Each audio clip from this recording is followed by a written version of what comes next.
Oil prices are rising today after industry data showed a surprise drop in US crude stockpiles, suggesting demand is holding up.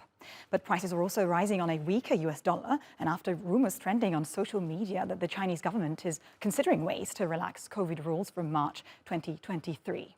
China's zero-COVID policy has been a key factor in keeping a lid on oil prices as repeated lockdowns have slowed growth and pared oil demand in the world's second-largest economy. As a consequence, OPEC has increased its outlook for global oil demand in the medium and longer term. The reality globally, as we know, is that there is a huge shortfall in investments to meet this expected future demand growth. The sustainability of the global energy system is actually at stake. For more on this now, let's go to Naeem Aslam, who is AvaTrade Chief Market Analyst. Naeem, many thanks for being with us today. So just on this point that the OPEC Secretary General was making, what does it mean that with the rising demand growth, the sustainability of the system is at stake? Can you explain? Sure. Thanks for having me. That's actually a very good point that you're picking up. I think OPEC is still very much pointing out to some important factors. Number one is we all know that renewable energy resources or the capability of them replacing the fossil fuel isn't really there. We saw that that was one of the reasons that we saw oil prices really soaring when everyone was just going for a carbon zero policy, and then without having ample demand, the prices began to soar.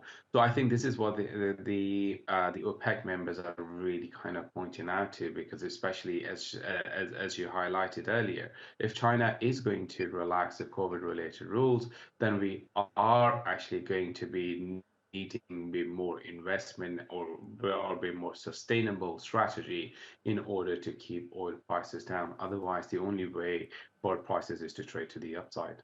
Interesting, Naeem. And on these rumors that China is to relax COVID restrictions, what impact would this have on oil markets for next year? So I think going into next year, we are still quite far in relation to the oil prices. That right now that the bump that we're seeing in oil prices is just because of that particular news. But remember, the US is very much aggressively and rapidly its oil supply. Rigs capacity, rig numbers are continuing to climb. They're still climbing. So I think in the long term, we are going to see a lot more supply from the US side, provided that OPEC doesn't continue to reduce its supply from its side.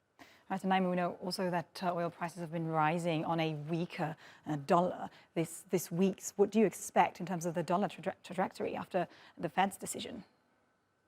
Sure. So today, I mean, no surprises very much expected from the Federal Reserve. The Federal Reserve is expected to increase the rates by 75 basis points, but the trajectory of the future interest rate, i.e. how much interest rate we're going to see towards the end of the year, is very much going to be in focus among investors.